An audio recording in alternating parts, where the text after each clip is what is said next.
My name is Matt Jones. I am the founder of the New Zealand Health and Safety Professionals, which was established in 2016 and has since gone on to present live conferences here in Canterbury, live webinar events with global presenters.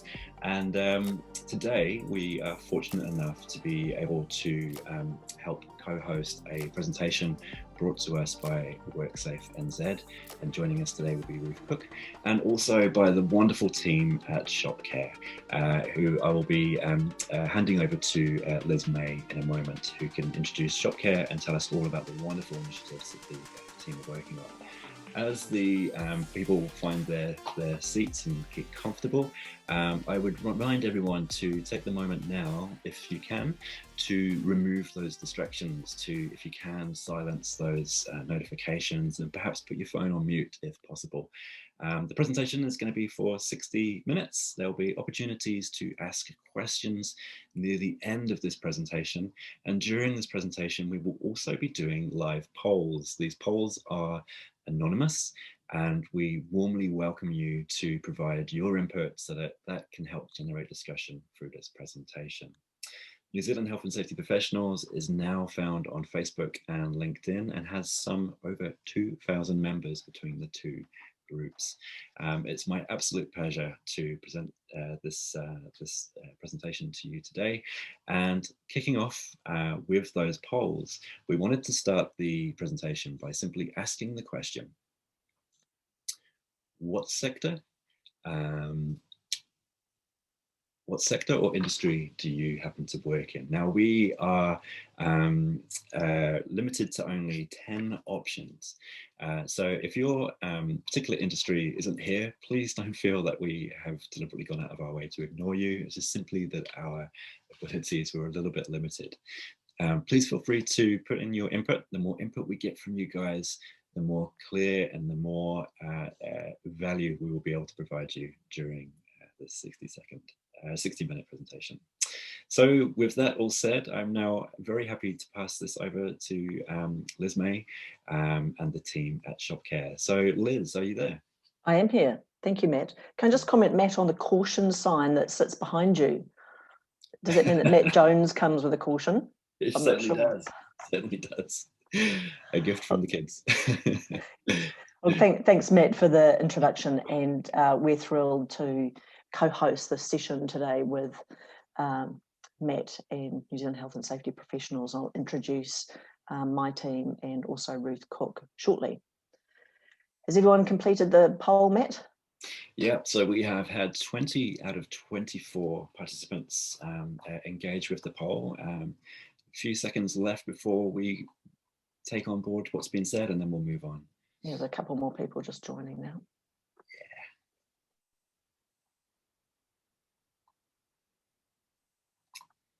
Excellent. A mixed bag by the looks of it, which is wonderful.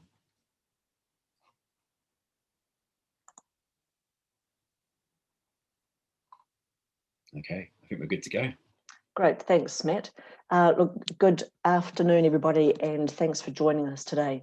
Lots to talk to you about today.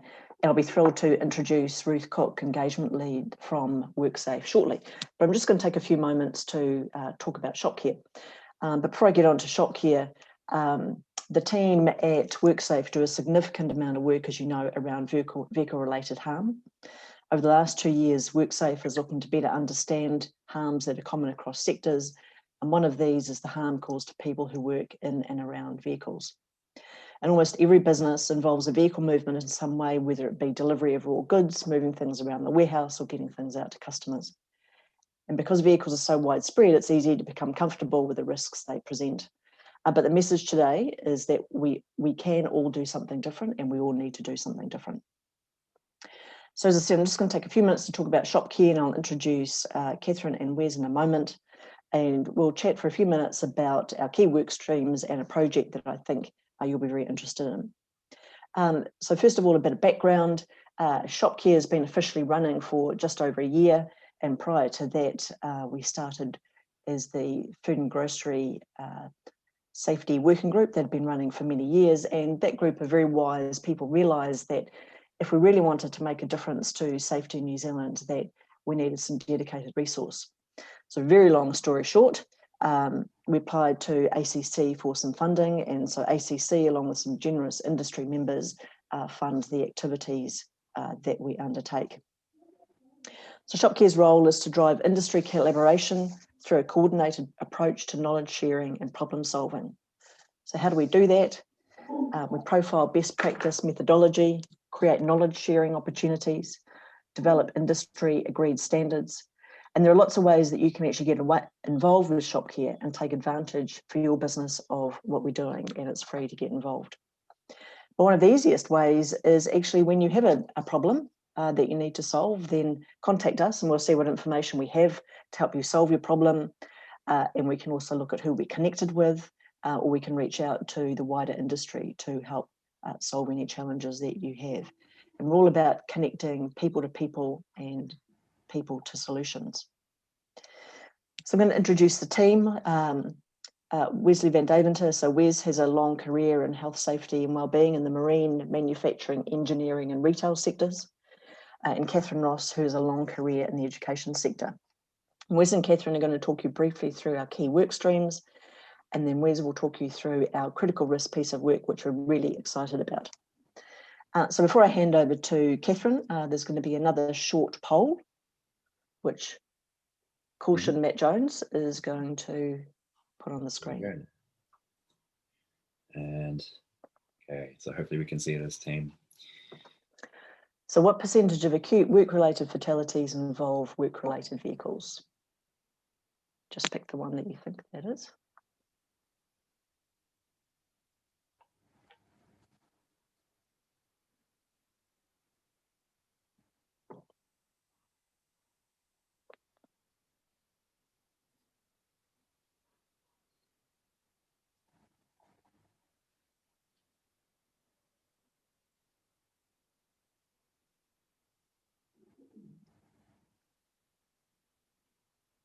A few more seconds, folks. And Ruth will go through the answer when she talks to us in a few minutes.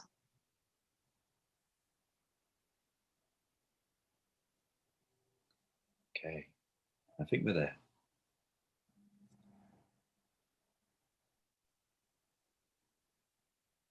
We're there, Matt?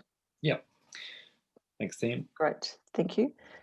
So now I'll hand over to Catherine, who's going to kick off the short piece around Shopcare. Thanks, Liz. Hi everyone, I'm Catherine. I'm just going to talk to you about a couple of our work streams today before handing over to Wes, who'll talk to you about the other three. So first of all, on the right-hand corner, I'm going to briefly talk to you about what we're doing in the transport space. And given the rate of harm around vehicles, we are planning to develop an industry-led transport health, safety and wellbeing charter. And that's going to be for the retail and supply chain sectors.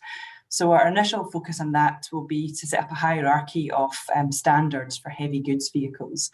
And that could range from things like really clearly marked bathroom facilities for truck drivers in their driver-safe zones when they're unloading and loading, for example, to more sort of technically advanced solutions in vehicles. And we're working both with NZTA and WorkSafe to support this initiative. Moving on to site traffic management, and this kind of leads us nicely into today's presentation from Ruth. It's a real focus for a lot of people that we engage with. You know, as we all know, vehicles and people are all over the place and they mix and sometimes don't mix so well together as well. And as Liz sort of points out, part of our sort of aim is to connect people together and to create solutions rather than reinventing the wheel as such. So what we plan to do today is to introduce you to Ruth, who will talk a little bit about what WorkSafe are doing in this space, so you can be aware of the regulator and what activities they have. Yeah, and I'll now hand over to my colleague Wes, who's going to talk to you about the other work streams we have. Hi team, yeah, my name is Wes. I've been with Shopcare for about a year now, and I'm quickly just going to take you through a couple of work streams and then the current project we're working on. So looking at your bottom left, you'll see one of our work streams is manual handling. This one is basically just a focus on musculoskeletal harm prevention, mitigation and management. Some of those opportunities are within the educating of the difference of, how would I say, discomfort versus injury, early notification and any early intervention procedures and practices. So there's a couple of opportunities around that. We're also looking at pre-employment screening. So this is more functional assessments. So basically taking a person and put them through the actual paces and making sure that we have the right candidate for the said job. Another opportunity that also exists within this manual handling workstream is the industry standardizing of injury management approach. So basically what we're trying to say there is some of the organizations from a health and safety maturity level are way up there and some aren't. So what we're trying to do is, from an injury management point of view, is just trying to bring up everybody to a standard point of view from an injury management.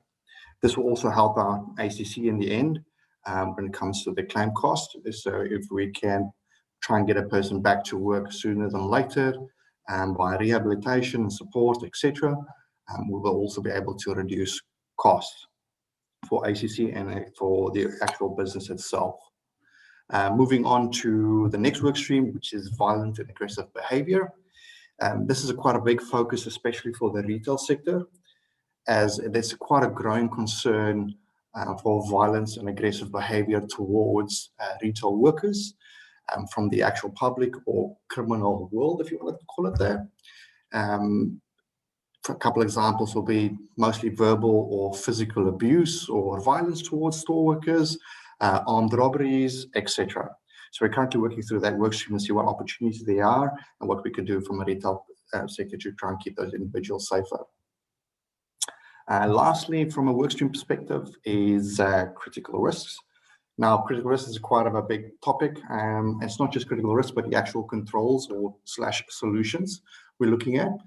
And when we started Shopcare, we looked at our industry and we had absolutely zero view of what does our industry look like from a critical risk point of view. So we started collecting data, manipulating that data and transforming the data into usable insights. And we developed our first view of critical risk for our industry and try to pinpoint those opportunities where we can make the biggest difference.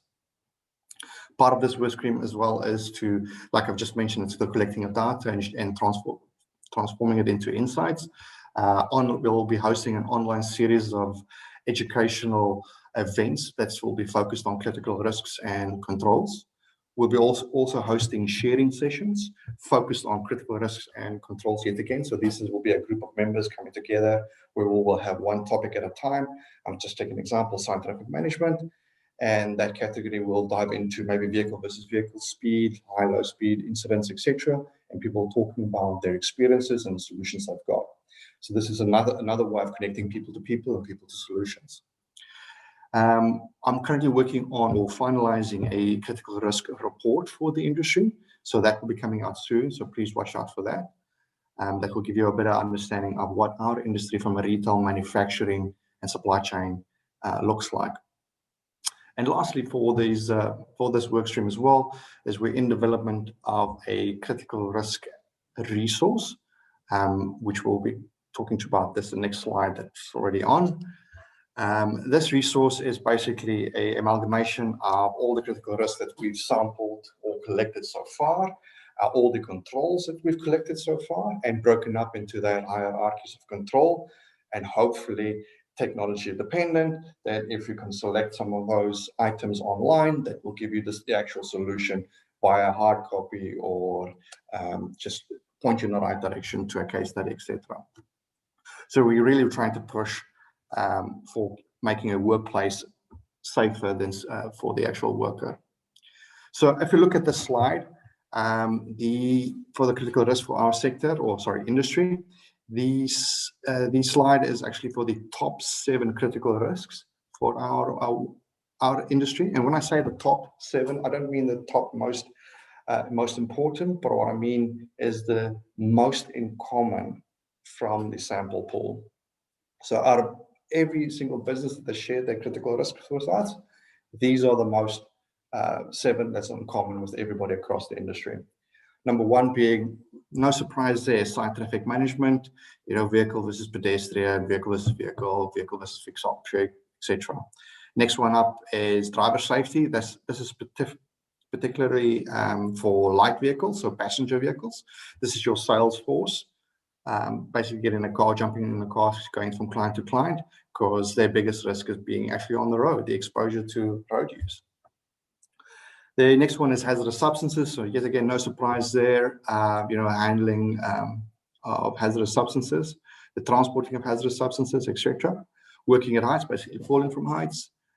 Next one will be mobile plant. So yet again, loading, unloading of trucks and mobile MPE vehicle movements.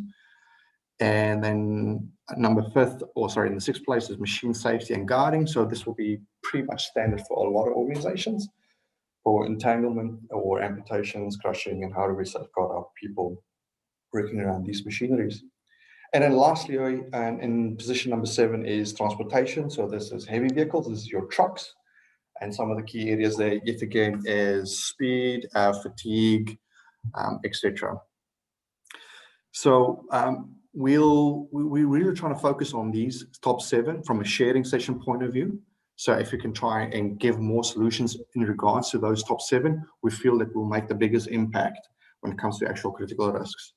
But also, if you look at this screen, I don't know if you've really analyzed this one now, but if you had the time, but one thing that's been talked about quite extensively over the last couple of years, or especially the last 2 years, is psychosocial harm, mental health across New Zealand, but it does not come in from the sample pool we've collected in the top 7. Unfortunately, it comes down to, I would say, in the last quarter of the actual list of critical risks that we've collected. So it's very interesting to see that, even though there's quite a lot of hype around it, a lot of organizations have either not yet identified it or is in the process of identifying psychosocial harm as an actual critical risk. So basically, that's it from our point of view, from a critical risk point of view. Please watch this space. We've got quite a lot of things coming from a Shopcare perspective. And guys, we're there to assist and we're there to connect. I'll have to hear from you soon. Thanks, Wes. And I think we have another poll, do we, Matt? We certainly do. Yep, I'll just make this one live. Here we are, team. So what are your top health, safety and wellbeing areas that your business will focus on in the next 24 months? And you can answer as many as applies.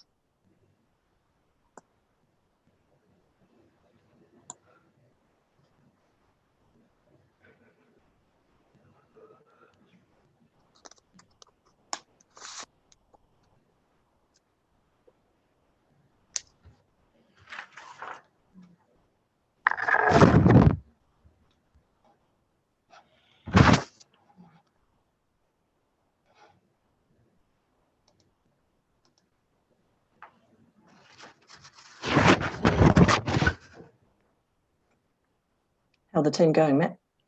Doing good. I reckon another few seconds. Another 5 seconds. There's a bit to go through. There we go.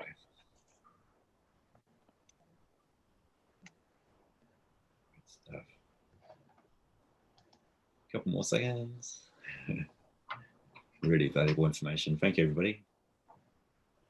Thanks. Somebody's saying they could only click on one option. Multi-choice. Yeah. Yeah, just one option available, please. Yeah, there is 2.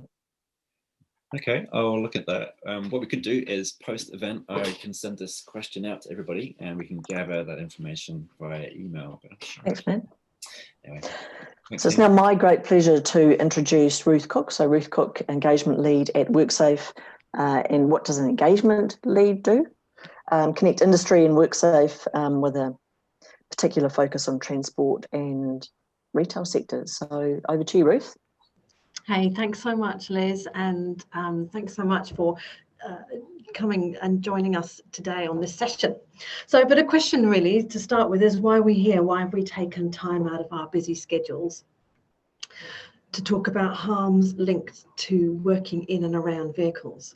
because the fact is that although vehicle harms are low frequency, they are in fact very high impact events. So although when we think about notifiable injuries, vehicles only account for about 3% of those. But if we jump up to fatalities, there's a big leap to 73% of our workplace fatalities linked to vehicles. So well done to those of you who got that. I'm just wondering, Catherine, oh, there we are, great, lovely, so that's right, 73% of our workplace fatalities involve some kind of vehicle. So that's about 45 workers a year who don't go home to their families because their work involves a vehicle. Or thinking about it another way, our annual road toll, which we know is too high, nearly a quarter of our road toll, about 23%, involves people driving for work, and that does not include commuters. So if we're answering that question that I started with, why are we here? Well, we're here because there is a serious issue when it comes to thinking about the impact, the burden of harm on our workers who work in and around vehicles. So the question that I often get asked is, well, which vehicles are the most dangerous or causing the most harm? So this is a bit of a snapshot of some manual coding work that we've done on our work fatalities. And you'll see that right out ahead at the top, about 30% of our vehicle-related accidents involve a truck. And then next come two sets of farm vehicles, so all-terrain vehicles. That's usually a quad bike and tractors. Then we've got mobile plant, followed by light vehicles, forklift trucks, and other vehicles, because we won't cover really aircraft and watercraft today. So those are the kind of, if you think about which vehicles are involved in the most amount of accidents and fatalities while at work, well, that's a bit of an indication. But the other thing that this chart shows us, and this I think is quite interesting, is where do these harms take place? Are they on road or off road? And so the green is off-road and the purple on-road. Now, we might not be surprised to see that when it comes to trucks, the majority of harm takes place on-road. But vehicle harms as a whole, or vehicle fatalities as a whole, actually the majority of them take place off-road, about 65%. And that was a surprise to me, I think, when I first heard about it. So what we need to really understand that what we're talking about here is not an on-road issue. It's whichever context vehicles are being used in. And often we forget about that on-road vehicle status. And let's go on to the next slide, because it's really important just to remind ourselves here that we're talking about health and safety, not just safety. We know at WorkSafe that 80%, more than 80% of our workplace harms are not linked to a work-related incident, but to work-related exposure to a health issue that causes poor health and often fatalities down the road or later on.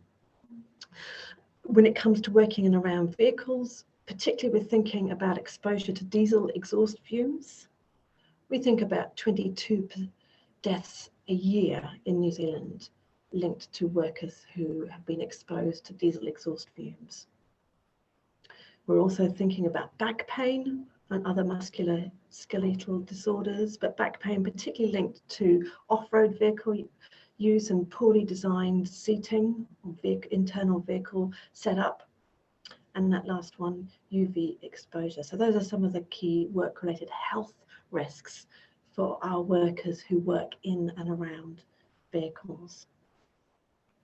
So you might be thinking, well, what are causing some of these harms and what are the key risk factors? Well, this is in no particular order, but we know that site traffic management, that as Wes was talking about, that poorly managed interaction between people, pedestrians, and moving plant. We also know there that another key risk factor is how load is managed, whether it's loads falling off forklifts or falling out of side loaders. We also know that falls from height or falls on the same surface, slips and trips, is a key risk factor. Non-use of seat belts. We'll come back to that later, but I guess it's really important to think sometimes we think we don't need to talk about seat belts anymore. That was something we've already dealt with, whereas actually that is probably the biggest cause of work-related vehicle harm, or probably the biggest cause of work-related acute fatalities, full stop. About 10 people a year die at work because of non-use of seatbelts. And then that last one, upstream pressures. Probably a little bit more difficult to describe and explain, but I think we all know that we operate in very complex contracting arrangements. And there is an increasing trend towards decentralized outsourced work, where risk is often pushed down to the pointy delivery end, to the people who are least able to manage it.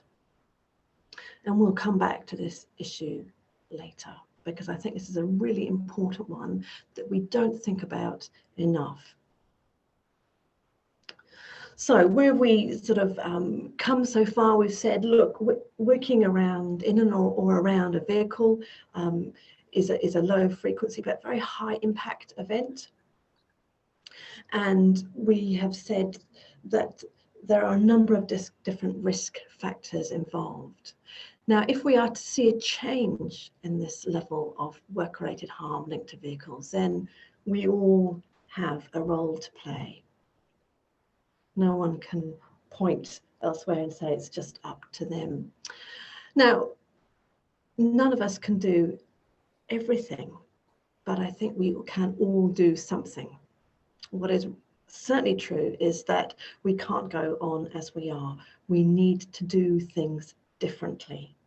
And so my question today to you is there something in your role as a health and safety professional, what could you be doing differently?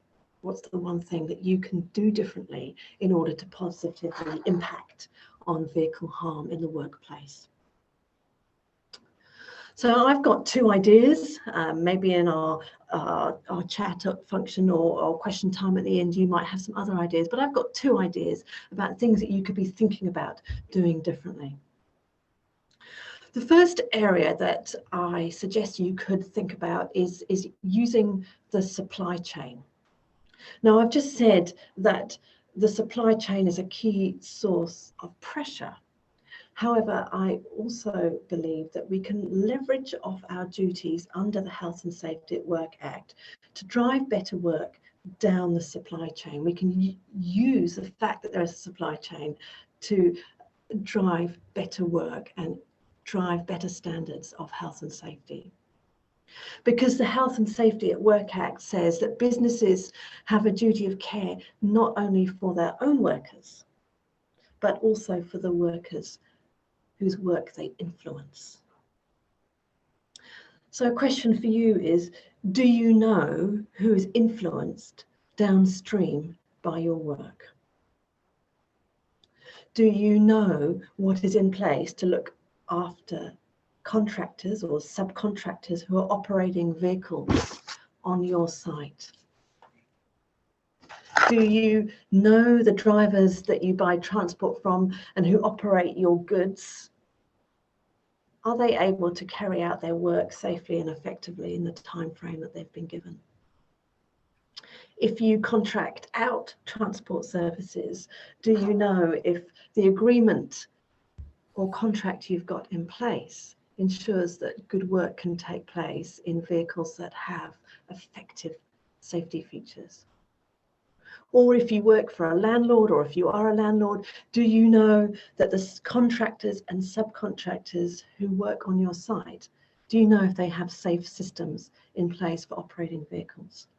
Have you ensured that there is good separation between people and plant? Is there an effective and joined up permit to work system? And I suppose my kind of call to action today is that as health and safety professionals, that you get involved in the contract management and the tender processes and the procurement of your organisation. I think it's really easy for us to compartmentalise the functions of a business and think you've got health and safety here, and then you've got contracting, procurement and business contract management over there. And I think we need to bring those together and view them through the safe lens. And we need to make sure that contracts are not just set up to deliver the lowest price, but to position the organisation to carry out effective and safe work.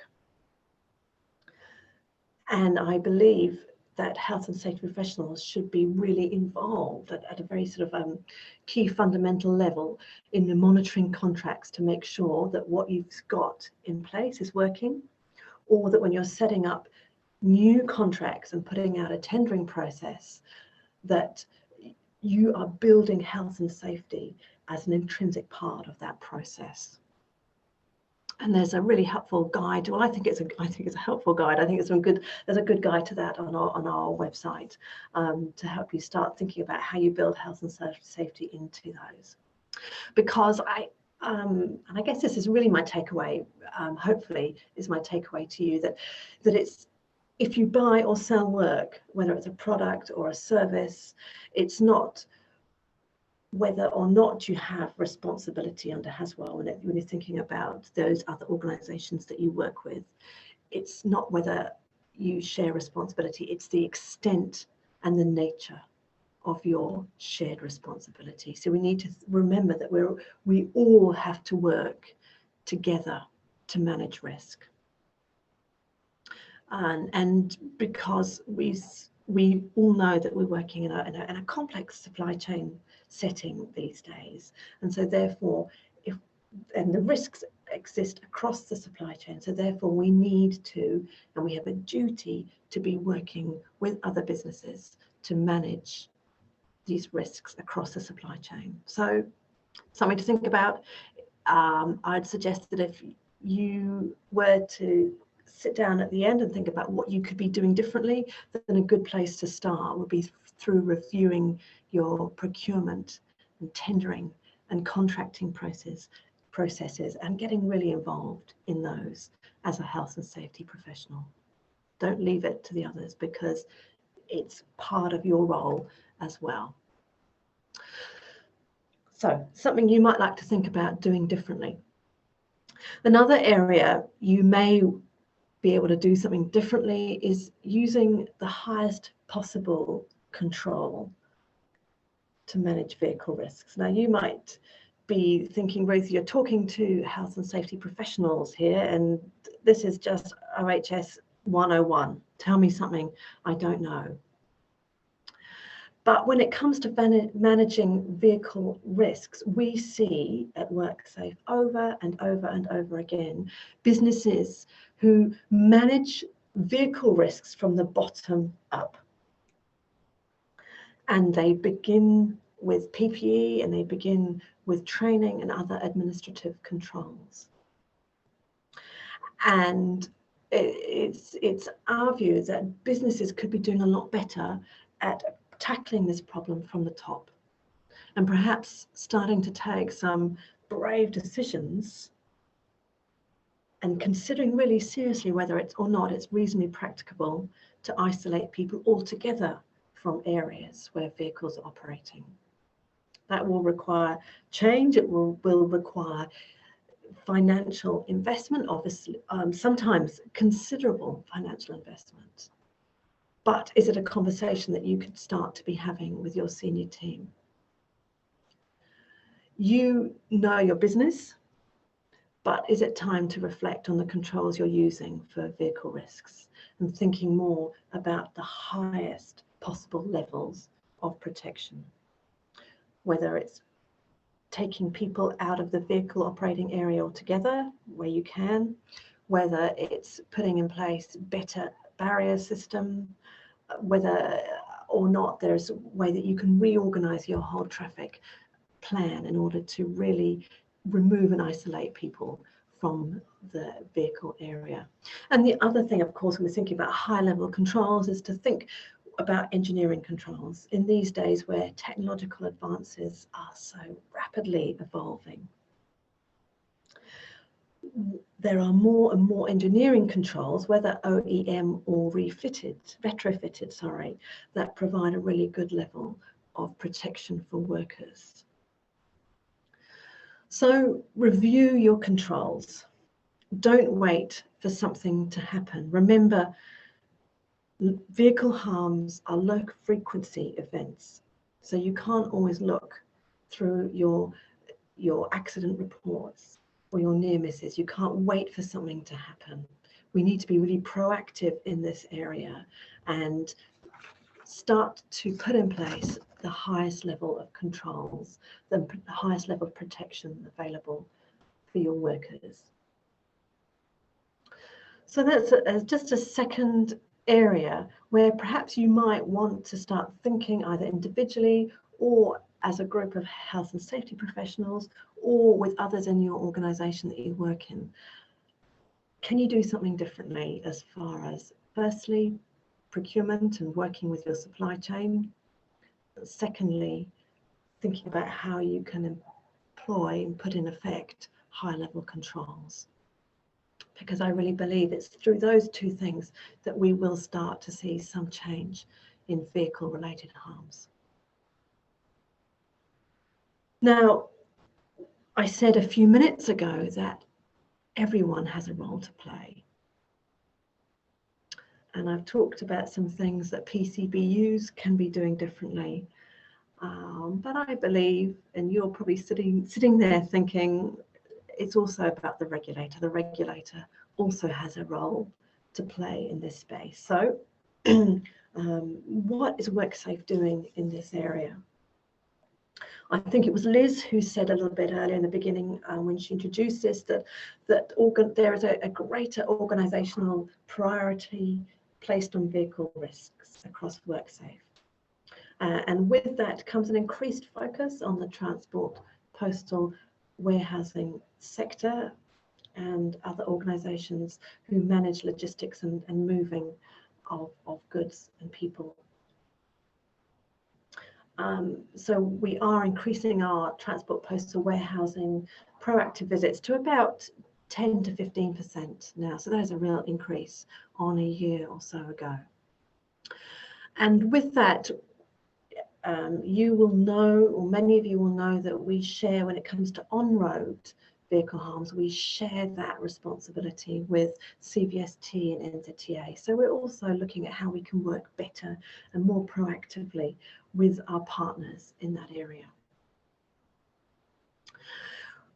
I want to just touch on two topics that we are putting some focus in, and we've just recently completed some work on. Firstly, seatbelts, and secondly, site traffic management. So seatbelts is not just aimed at the driver. The driver should be doing better and doing what they're told in that regard. It's also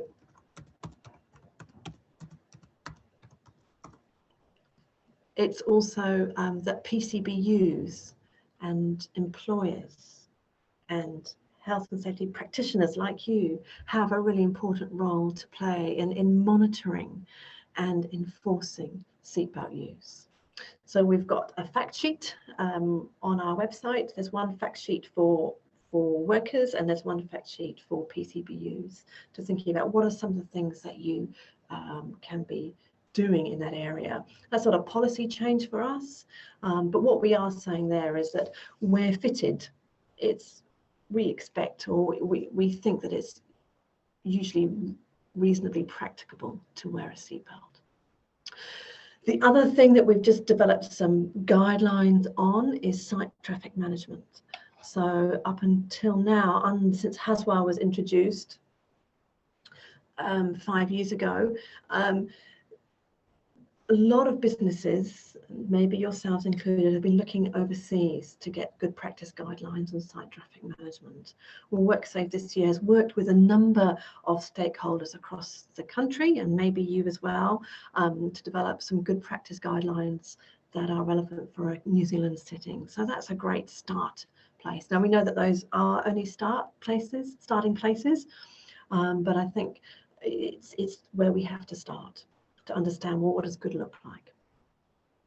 So those can both be found on our website, and you may also have been aware of a marketing campaign that we've been taking place, that we've been putting out there, that does include an element of focus on seatbelts. The last thing that I just wanted to flag up that we are doing is increasing our inspector focus on these two issues. So when inspectors come around, they will be looking to see, are these kind of things in place? Is that what is a good practice around separating people and plant? Is there some good information and good enforcement practices in place around seatbelt use? Now, we know these are just the beginning. We know that we are only scratching the surface. There's much more that we can do. So we are really looking forward to working with you as representatives of the health and safety industry, plus other parts of the sector. Then we will be really wanting to work with you on doing more, because we know that there's a lot more to do if we're to see a change and a reduction in vehicle-related harm. So I'm sort of coming into land here, because I can start to see there are some questions popping up. But just to wrap the different things that we've said in our time together, we've said that we all need to do something differently. And so I want to leave, before you ask me questions, I really want to ask you two questions to go away and think about. If things are going to change, what are you going to do differently? If we're to see a reduction in vehicle-related harm, what are you going to do differently? We can't do everything. No one can do everything, but we can all do something. And the second question is, how can WorkSafe support you in doing this? So two questions to leave you with, but I'm keen to leave a bit of time at the end for you to ask any questions or comments that you may have. And I think, Liz, are you going to sort of look at what's come through the chat function and pull those together? Yes, I'll ask the questions, Ruth, when you're ready. Are you ready? Yeah, I think so. Yeah. Okay. I can jump into that first one from Merrin, actually. Hi, Merrin.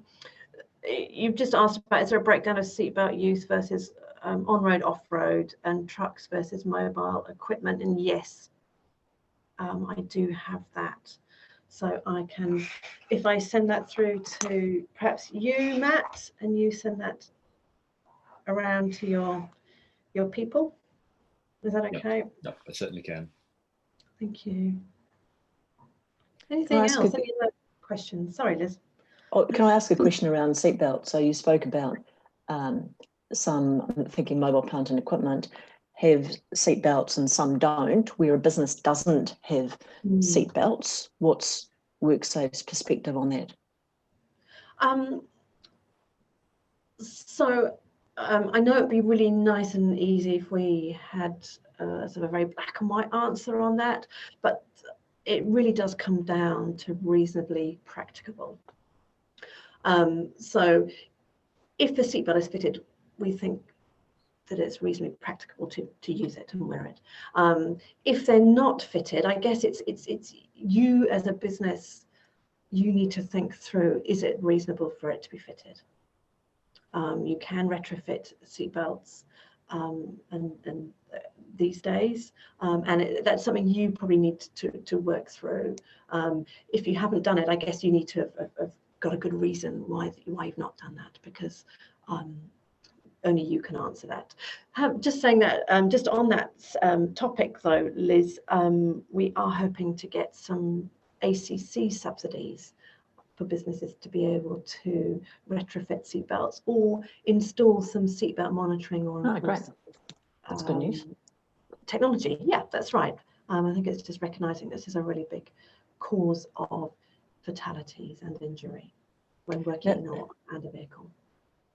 Now, Dev's, excuse me, Dev's asked a question also about seatbelts, so we should probably go to that one. It's quite a long one, so it might be easier if you read it, Ruth, if you're able to. Oh, hang on. It's the last question up. No, scrolling down. Oh, yeah.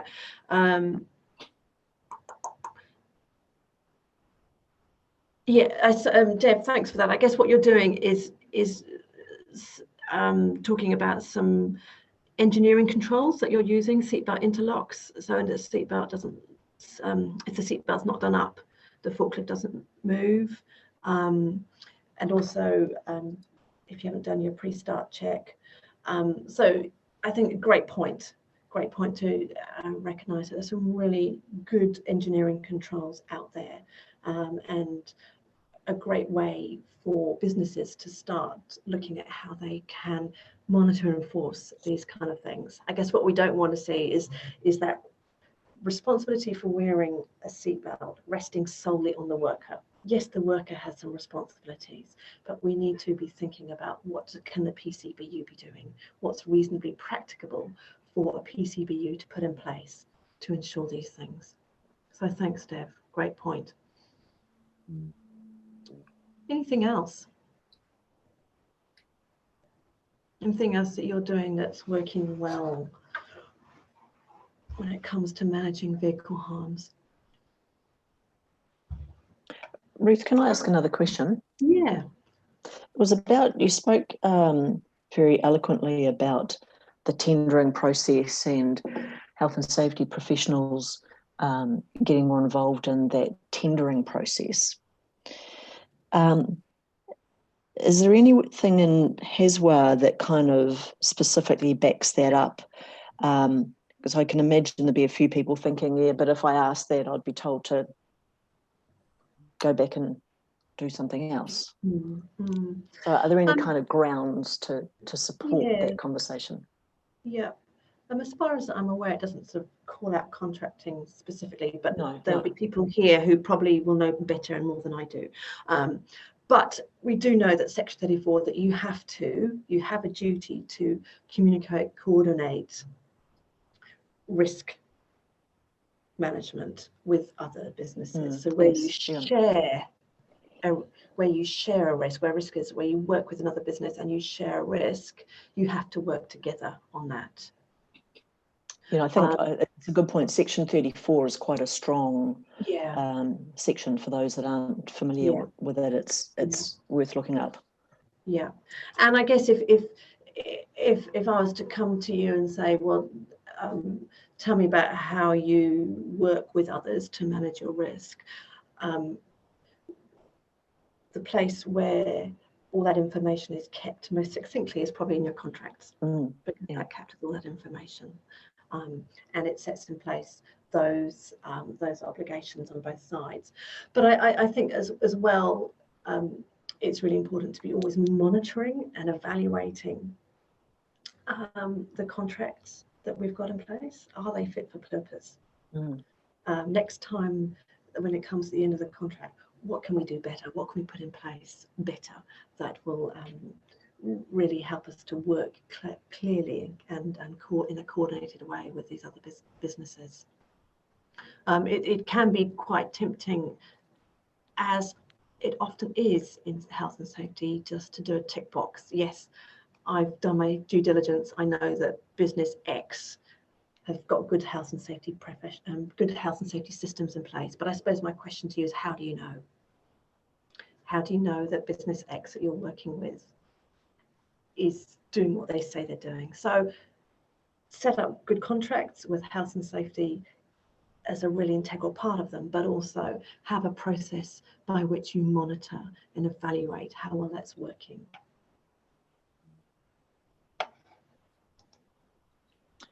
Now I think there's no more Oh, no, there's another question from Matt. Yeah, not me though. It looks like there's there's another Matt Jones. Another health and safety Matt Jones out there. Wow. Who knew? So does WorkSafe have a position on automated guided vehicle technology in the workplace? No. Obviously, vehicle technology and technology generally is evolving at a very rapid rate. So I guess it comes back to what is reasonably practicable in your business. And I think some organisations like Shopcare are great resources in letting industry and sectors know about what kind of technology is out there. And you as professionals in your group can be sort of passing information around what is working well. We wouldn't say you must use technology X, but as technology evolves, it's going to become, and as price drops, it's going to become more and more reasonably practicable to use some of these new technologies, such as automatic vehicles or robotic technologies. Now, Mirren's just made a really good point. So contracts can have a robust health and safety section. However, these must be shared with dispatch, receivers, etc., as it can fall down there with change management at that kind of mid-level area. Yeah. Great point, yeah. Mirren. Yeah, no, great point. And it would be great to hear some things that you have done around that issue. And I guess the point that I made earlier around it's really important that health and safety is not just seen as a health and safety professionals role, that it's all of our role. Everyone's got to believe that, right? And I guess that's the challenge, and it's a challenge for all of us. Thanks, Ruth. There's no more questions come through. I think Matt's got the poll back up and running. I sure do. So I've got the poll number 4, which is a new one that we haven't had a chance to do yet. And then we'll return back to that poll with multiple selection, which I've now fixed and will make available. So this is a new one we haven't done before. This is a great question. And check this out, folks.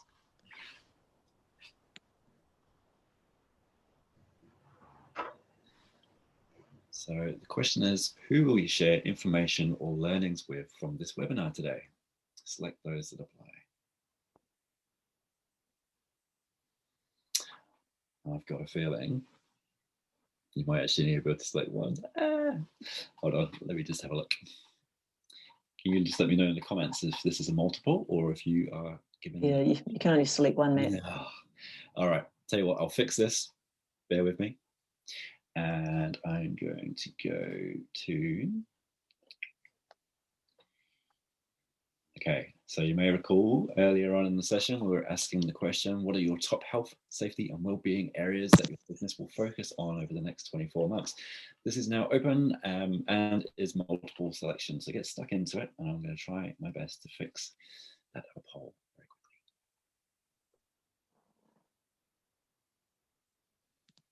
Great stuff, team. Keep going. We'll give you another 15 or so seconds. Lee's got a good idea to ask, have another option. Thanks, Lee. Discuss with other HSRs. Great stuff, guys. I'll just keep that poll open for another 5 seconds and then we'll have a quick look at what Lee has to say, because it is a great point.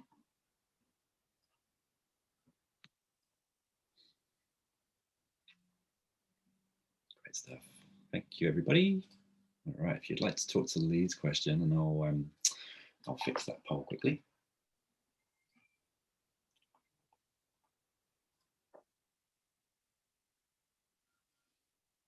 Ruth, Agnes has just put through a question. If you can have a look at that just while the team are answering. Great question. Yeah, very good question. Yeah, and I guess, Agnes, it's not just traffic management, but it's all aspect of our health and safety systems. They're not just to fill up a manual. or a document, but they are to actually be put into practice. And here at WorkSafe, we talk quite a lot around work as imagined versus work as done. So the work as imagined is, in an ideal world, this will happen. We'll do this, and we'll have these things in place, and everyone will know what they're doing. But then, what really happens on a normal day, where inevitably there'll be some pressures and some delays and some unexpected events. So agree, there's a lot of stuff that's just done because we know we have to, tick boxing, and what we need to see is a real culture change, where people don't just pay homage to health and safety, but it becomes a real intrinsic part of how you run a business. So I think that's what it comes down to, is a change in culture, which is not an easy fix, right? And we all know that. But at the same time, we're in it for the long haul. I'd be interested in your thoughts, Agnes, and maybe flick me a note offline, if you like, on what your thoughts are around why businesses only do them because it looks good, and not because they work well. Yeah, it's a really interesting question.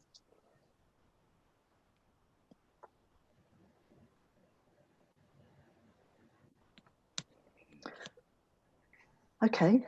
Well, gosh, Matt, the team have asked some great questions today. They're brilliant, aren't they?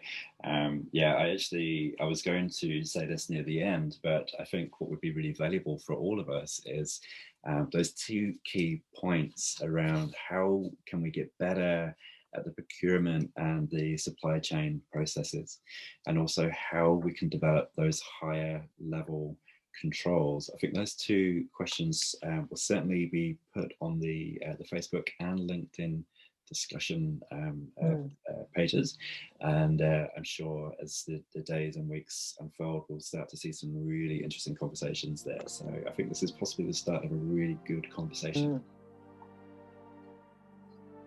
And the more feedback we get about these sorts of questions, the more valuable it is for WorkSafe, for what we're trying to do at Shopcare, and it's fantastic. Well, thank you, Matt, again for co-hosting with Shopcare. It's been a pleasure, and thank you, Ruth, for joining us today and the team to talk about vehicle-related harm.